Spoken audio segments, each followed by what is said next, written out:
받는 사람이 부모님이잖아요. 부모님보다 더 영향을 받는 분들이 있어요. 조상님들에게 영향을 참 많이 받아요. 20살이 되기 전까지, 20살이 되기 전에는 조상하고의 나랑 관계가 어떻는지에 따라서 뭐 집에서 멀리 떠나 있기도 하고, 뭐 학교 때문에 떠나가기도 하고, 뭐 여러 가지 이유로 집에 잘 안 붙어 있기도 하고, 몸이 아프기도 하고, 또 이렇게 뭐 이렇게 심리적으로 굉장히 불안을 반대로 이제 굉장히 머리가 좋아서 잘 될 수도 있고 인기가 많을 수도 있고 뭐 여러 가지가 많거든요. 그것이 아이의 의지가 뭐 작동이 되겠지만 아이의 의지보다는 이렇게 조상님과 부모님과의 그것이 한 거의 70% 정도를 차지해요. 그러니까 우리 여러분들이 애들 막 공부 안 한다고 막 뭐라 하잖아요? 그 자기한테 뭐라 하는 거예요. 애들이 뭐 잘못해서 공부 안 하는 게 아니에요. 뭘 잘 몰라서 그러는데 이렇게 20살이 넘어가면 한 30대까지는 그 원래 자기가 자기 인생을 제일 잘 사는 것은 30대 중반부터 50살까지 정도 돼요. 50대 중반까지 자기가 자기 인생을 제대로 사는 거예요. 그래서 30대 중반까지 20살 밑으로는 조상의 영향을 제일 많이 받고 20살에서 한 35까지는 부모의 영향을 또 많이 받아요. 그러니까 35살 밑으로는 부모 조상 영향을 참 많이 받는다고 할 수가 있는 거예요.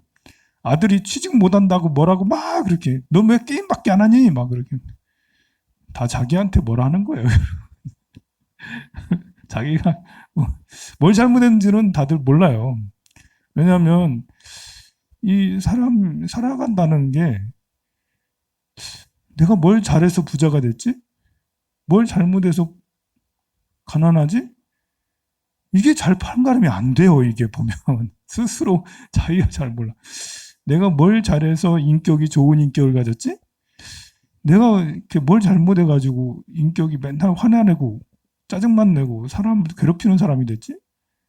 이게 이제 이렇게 스스로 잘 몰라요. 이게 그걸 잘 알면 빨리 고쳐가지고 더 나은 사람이 됐겠지만, 그러니 아들이 공부를 안 하는 이유가 자기한테 사실은 있는 건데 조상님하고 자기한테 이유가 있는데 그 잘 모르잖아. 왜 그런지.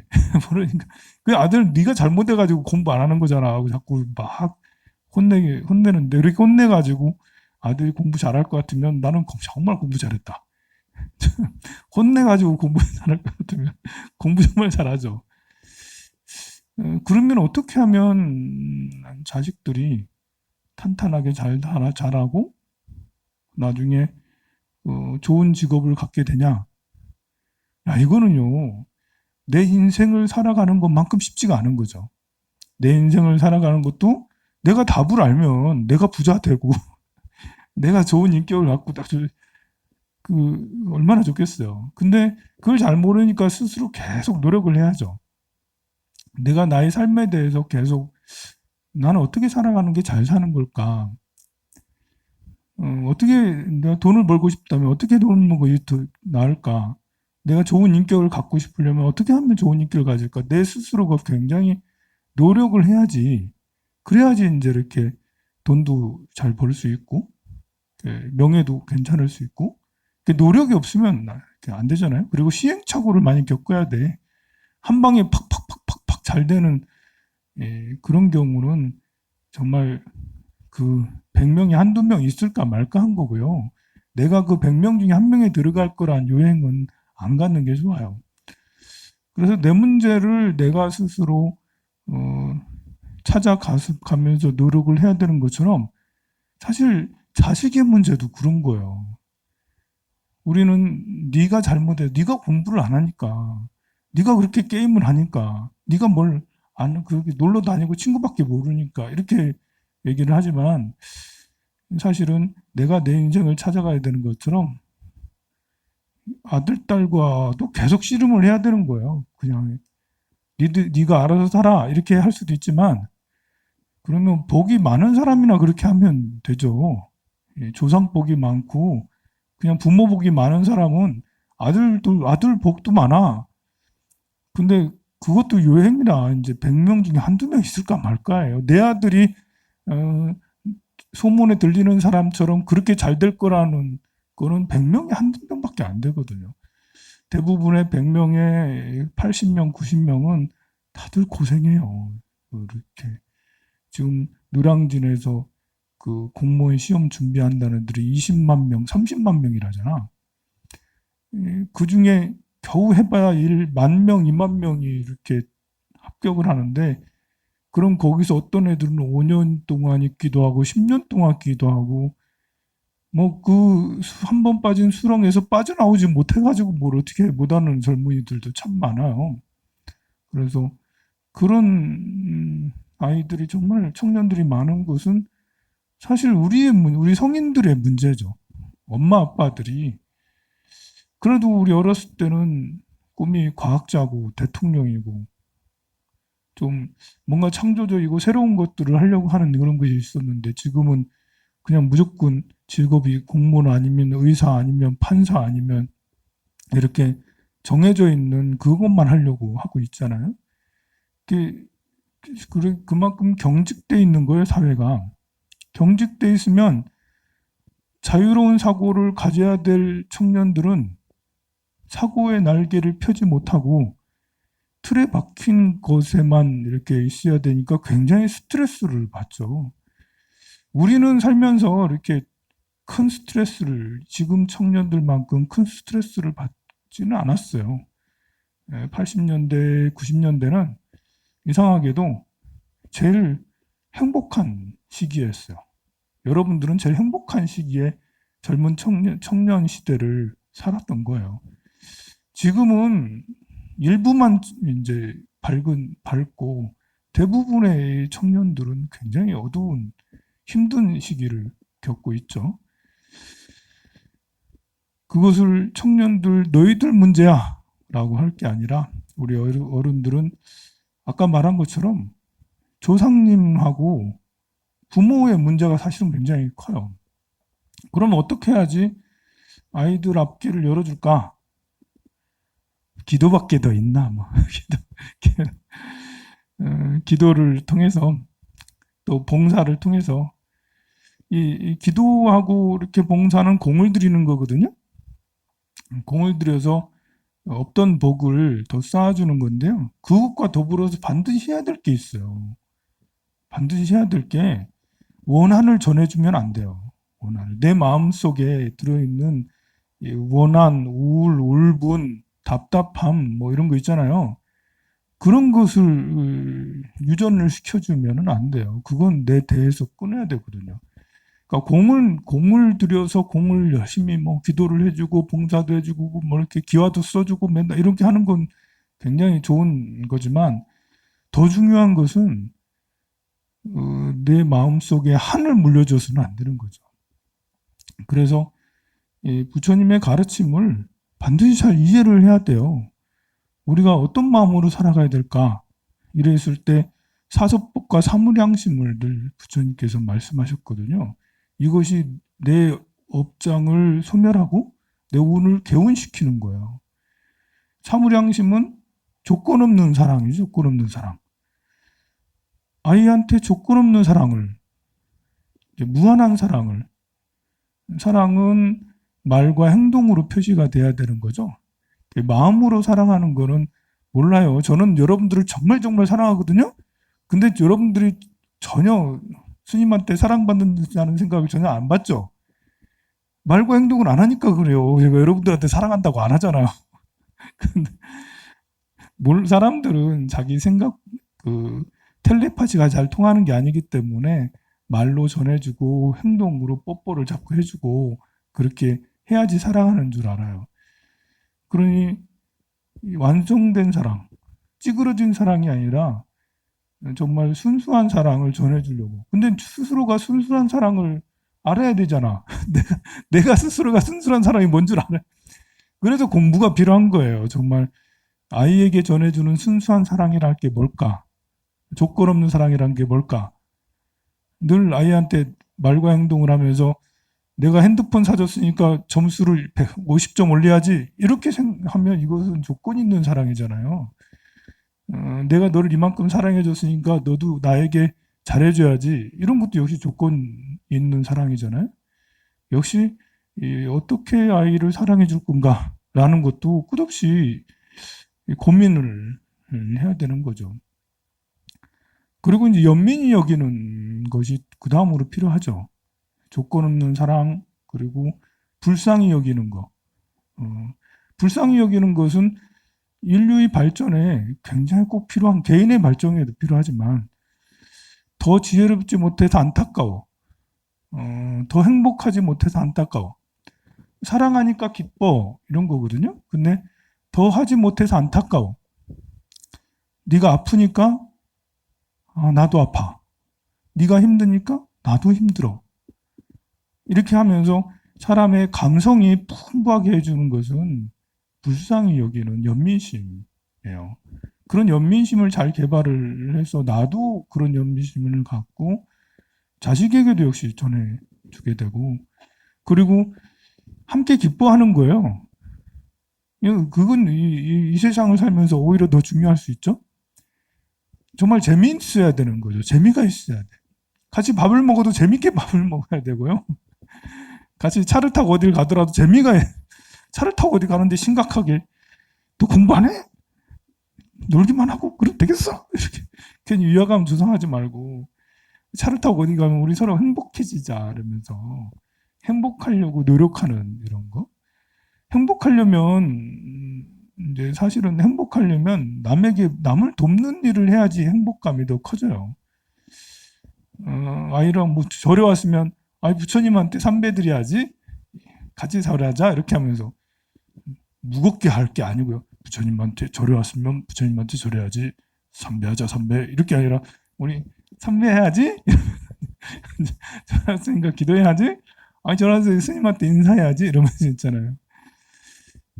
그리고 이제 남을 돕는 것도 부모님이 이제 먼저 남을 돕는 걸 보여줘야 되겠죠. 기부를 늘 실천하면서 이번 달에도 내가 기부한다고 허리가 뻗었어 이러면서 그런 얘기를 해주는 것도 필요하고, 또 어디 가서 항룡사에 무료급식소가 있는데 거기서 공양 가는데 공양을 허리 아픈데 설거지 열심히 했지. 그리고 우리 사람들이 배고픈 사람들이 많은데 그걸 내가 좀 도와줬지. 다음엔 같이 가자 해가지고 어떤 부모님들은 데리고 와서 같이 하기도 하고 막 그러더라고요. 그것을 또 재밌게 해야 돼요. 이렇게 자기가 하고 절에 갔다 와가지고 봉사하고 와가지고 얼굴 되게 심각해가지고 봉사하다 보면 서로 상처를 주고 받거든요. 힘들거든요. 봉사를 쉬운 게 아니에요. 이게 말은 그냥 설거지 뭐 이러지만 설거지 하다가 별꼴별꼴 다 보고 별얘기 다 듣거든요. 비록 그런 걸로 스트레스를 받았어도 집에서는 이거 너무 재밌었어. 너무 행복하지 않아? 이러면서 이제 이렇게 선한 일을 한 것에 대해서 서로 함께 기뻐하고, 또 이렇게 아이가 선한 것을 했으면 같이 기뻐해주고, 보통 이제 부모들이 아이가 선한 걸 했을 때 그 기뻐해주지 같이 함께 잘했다라고 해주지 못하는 것은 자기가 딴 생각에 빠져있기 때문에 그래요. 자기가 뭔가에 몰두해 있어. 아이한테 아이랑 대화할 때는 아이 대화를 이렇게 해줘야 되는데 딴 생각에 빠져 있단 말이에요. 돈 때문에 골치 아프든지 아니면 뭐 이성 때문에 골치 아프든지 아니면 어디 뭐 모임이나 직장에서 뭐 이렇게 갈등 이런 것 때문에 골치 아프든지 해가지고 그게 빠져 있으니까 애가 신부름 갔다 와가지고 엄마 나 이거 잘했어 해도 못 듣는 거예요. 무슨 말 하는지 애가 어떤 기분인지 모르는 거예요. 근데 그거 참 중요한데 이렇게 잘했을 때 잘했다 하고 이렇게 말 한마디라도 우리 예쁘게 하면 예쁘게 한다라고 그러고, 아이가 웃으면 참 천사의 미소다 이렇게 하면서 야 완전 살인 미소 아니야? 너무 잘 웃는 것 같아라고 이렇게 얘기를 해주고, 친절하게 하면 야 너무 우리 아들은 정말 친절하구나라고 이렇게 온 세상 사람들이 널 다 좋아하겠어라고. 그래서 그렇게 작은 거라도 함께 기뻐하는 이것이 정말 이제 사랑과 연민심과 함께 대단히 중요한 거죠. 그리고 평정함이 참 중요해요. 이 어떤 이제 희비가 생겼을 때 집안에 어려운 일은 한 번씩 있기 마련이고 부부간의 갈등이 한 번씩 있기 마련이잖아요. 그런데 갈등이 있을 때 어려움이 있을 때 퍽 가가지고 싸우고 나서 며칠 동안 말을 안 해.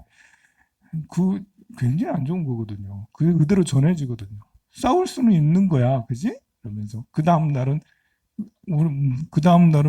낄낄대면 또 웃으면서 또 풀어야지. 그 모습을 보여줘야 되거든요. 푸는 것을 보여줘야 돼. 그래서 그걸 배워야 되는. 그래야지 학교에 가서도 학생들하고 어떤 문제가 생겼을 때 오래 가지 않고 바로 풀 수 있는 것을 부모님한테 배워야 되는데 그걸 못 배우면 학교 가서도 친구들하고 갈등이 있으면 계속 끝까지 좀 누가 이기나 봐라 하면서 계속 끝까지 가다가 결국은 본인도 힘들고 다 힘들어지게 되거든요. 자존심은 별로 중요한 게 아니에요. 행복한 게 더 중요하죠. 그래서 자존심을 내려놓고 어제 저녁에는 대판 싸웠어도 오늘은 다시 맛있는 밥을 먹으면서 이 요리 정말 맛있지 않아? 그러면서 저 테레비 프로 너무 재밌지 않아? 뭐 이렇게 하면서 이렇게 그 생활 속의 즐거움을 다시 이제 그 풀어버리면 그것이 아이에게 커다란 힘이 돼요. 그리고 집안에 어려운 일이 있을 때는 반드시 얘기를 해서 내가 누구한테 사기를 당해서 2천만 원 꼬랐어. 이렇게 하는 것을 얘기를 해줘서 아이도 그런 것들을 배워야 되는 거고요. 또 좋은 일 있으면 좋은 일이 있어서 또 얘기를 해주고 해서 그래야지 이제 그거를 통해 부모님을 통해서 또 배우게 되거든요. 그리고 이렇게 그러니까 감정이 한 번에 훅 가라앉아가지고 막 금방이라도 죽을 듯이 하다가 그다음 감정이 너무 또 막 이렇게 뭐 그렇게 돼 있으면 그럼 역시 아이한테도 별로 좋지 않아요. 평정해야 되는 거죠. 우리 이렇게 자동차를 타고 가다가 아버지가 이렇게 운전을 하다가 누가 옆에서 탁 끼어들면 그 시발저발하면서 막 욕하잖아요. 굉장히 안 좋은 거거든요, 그게요. 자기가 화내는 모습을 자꾸 보여줄수록 자식도 자꾸 화를 내 이렇게 화를 내도 괜찮다라고 당연하다고 여기게 돼요. 차라리 이제 여유롭게 저런 사람 얼마나 바쁘면 저러겠니? 아이가 화낼 수도 있거든요. 야, 제가 저 사람이 얼마나 바쁘면 저러겠니? 이러면서 그 운전 습관이 안 좋은 사람을 보면은 처음부터 잘못 배웠는갑다 이러면서 잘해야 될 텐데 이러면서 이렇게 그러고 돈을 잃어도 건강을 크게 잃어도 또 집안에 무슨 일이 생겨도 이렇게 크게 이렇게 노여하거나 크게 요동치지 않고 또 사람을 차별하지 않고 남녀를 차별하지 않고 또 노소를 어른과 아이를 차별하지 않고 아이에게도 한결같이 어른신들에게도 한결같이 또 돈이 많고 적음을 가지고 또 논하지 않고 아이들 사이에 가장 자주 하는 말이 너 어디 사니 이런 말이에요. 어느 아파트 사니 어느 주택에 사니 우리는 어디 산다 이런 우리 집 차는 뭐다 이런 그 아이 부모들이 그렇게 하시기 때문에 아이들도 그렇게 되거든요. 그렇게 차별심을 가지면 살아가는 게 너무 힘들어요. 왜냐하면 많이 가져도 남보다 뛰어나도 힘들고요. 남보다 못하면 더 힘들고 이러기 때문에 없으면 없는 대로 있으면 있는 대로 작은 집이면 어떻고 작은 차면 어때 차가 없으면 어때 집이 없고 우리 월세면 어때 우리 집 월세야 괜찮아 내가 젊었을 때 꼬라 박아서 우리 어쩌다 보니까 월세 사는 거야 잘 될 날이 있을 거니까 걱정하지 마 이러면서 그 자신감 잃지 마 월세라도 이렇게 지분 취할 수 있는 거 어때 뭐 얼마나 좋아 이러면서 자기가 못한 것은 분명히 미안하다고 그러고 아이 아빠가 내가 젊었을 때 이래가지고 그렇다라면서 미안하다고 그렇게 차라리 이렇게 하면 분위기가 그래도 좋고 아이들은 못난 부모보다 그러니까 재력적으로 못난 부모보다 마음이 약한 부모를 더 싫어하는 거예요. 재력이 별로 없어도 명예가 별로 없어도 항상 이제 여유하고 든든한 힘이 돼주는 그런 부모가 제일 좋잖아요. 그래 되면 이제 아이도 어떠한 어려움이 생겨도 이렇게 밀어주는 부모가 항상 나를 믿어주는 부모가 항상 있으니까 힘들지 않고 쭉 갈 수가 있어요. 근데 이거는 이제 계속 지속적으로 내 스스로 어떻게 하는 게 더 나을까 이런 것들을 연구하는데 불법을 통해서 배우는 게 제일 좋아요. 이렇게 네 가지 무량한 마음과 사서법을 또 반드시 가르쳐야 돼. 사서법. 사서법은 사람의 마음을 얻는 거거든요. 나의 마음도, 내 자신의 마음도 든든하게 하지만 타인의 마음을 얻는 법이 사서법이에요. 포섭한다는 거잖아. 사서법이 처음에는 선물을 와장창 주는 거예요. 그래서 그 집에 그 아버지는 부인한테 계속 지속적으로 선물을 뭐 이렇게 귀걸이를 사준다든지 목걸이를 사준다든지 옷을 사준다든지 계속 사줘야 되는 거고요. 반대로 또 엄마도 이제 아버지한테 계속 엄마도 그 부사 계속 이제 서로가 서로에게 선물을 자주 하는 모습을 보여주는 게 참 좋아요. 그래야지 아이도 나도 친구들한테 선물을 주게 되고 누구한테 선물을 주고 그러면 이게 선물을 자주 주면 그만큼 사람의 마음을 금방 이렇게 얻을 수 있는 게 잘 없어요. 예. 그러면서 이제 미소도 같이 함께 미소와 친절을 가르쳐야 되겠죠? 항상 미소와 친절을 함께 이렇게 보시를 해야 되겠죠. 그 다음으로 이제 훌륭한 사람의 마음을 얻는 것은 이 애정이 섞인 말이에요. 그러니까 친절한 말인데 난 널 소중히 여기고 있어 라는 듯한 느낌을 받을 수 있는 그런 말들을 할 줄 알아야 되는 거죠.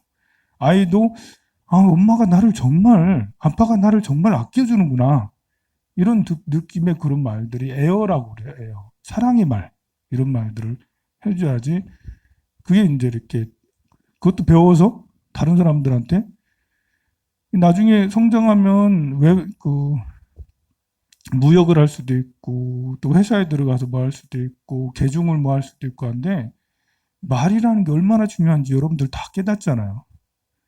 말의 톤하고 말의 색깔하고 말의 느낌하고 이런 것이 그 사람의 인격을 그냥 다 보여주는 것이 되거든요. 근데 그렇게 에어를 하게 할 수 있도록 해주는 게 정말 필요해요. 그리고 이제 동사섭이 정말 중요해요. 함께 하는 거. 아이는 이렇게 캠핑을 가더라도 아이는 그냥 가만히 있고 아빠가 다 해. 이러면 안 되겠죠? 캠핑을 가면 텐트를 다 같이 치고 밥도 다 같이 하고 다 하고 또 이렇게 함께 하는 거죠. 일도 함께 하고 우리 가계부도 우리 총 자산이 얼만데? 이 총 자산 우리 같이 운영하는 거야? 이러면서 자산 운용은 이렇게 해야 되는 거 아니겠어? 이러면서 너도 한번 생각을 해봐. 어디다 뭐 투자를 해야 되겠니? 땅을 사야 되겠니? 아니면 주식을 사야 되겠니? 아니면 달러를 해야겠니? 아니면 채권을 해야 되겠니? 이런 것들을 통해서 그런 것도 동사섭이 될 수가 있고요. 청소를 하더라도 엄마만 청소하면 안 되잖아요. 다 같이 청소하자 이러면서 이제 너는 빗자루, 나는 뭐 이렇게 뭐 해가지고 이제 다 같이 청소하고 그렇게 해서 동사섭이 이루어져야지 그래야지 이제 그것을 사회에 나가서 리더가 될 수가 있는 거예요. 동사섭이 되지 않으면 리더를 할 수가 없어요. 그냥 맨날 직업만 해가지고 시키는 것만 하고 그러는 거죠. 동사섭을 해야지 그 단체를 이끌고 그 단체가 성공하고 회사를 이끌고 회사가 성공하고 할 수가 있는 거거든요. 그리고 이제 무엇보다도 이로운 걸 해야 되는 거죠. 득이 되는 거. 쓸모없는 거, 쓸모없는 걸 하지 마라. 이행섭이라고 해서 쓸모없는 걸 해서는 안 되는 거예요. 또 효과적으로 항상 좋은 일이 일어날 수 있도록 이렇게 말한 사무량심과 사수법을 늘 이렇게 쓰면서 살면 나도 행복해지지만 아이도 정말 이제 훌륭한 인재로 키워질 수 있지 않겠나 그 생각이 듭니다. 오늘 이렇게 천도제를 이렇게 하신 것은 보살님이 아들을 때문에 걱정이 많아가지고 잘 클 것 같은데 걱정이 많으셔가지고 여기도 보니까 아들 걱정하는 사람들이 종종 있어. 뭐 자식 걱정하는 분들이 많이 있어요. 그래서 공통적인 것 같아가지고 또 자식이 다 컸으면 손주들이 있잖아요. 여러분들은 손주들까지 또 생각을 해서 나중에 할머니가 되면 나중에 할아버지가 되면 난 이런 할아버지가 될 거야. 난 이런 할머니가 될 거야. 이렇게 생각을 갖는 것도 굉장히 중요합니다. 자, 그러면 우리 조상님들을 위해서 천도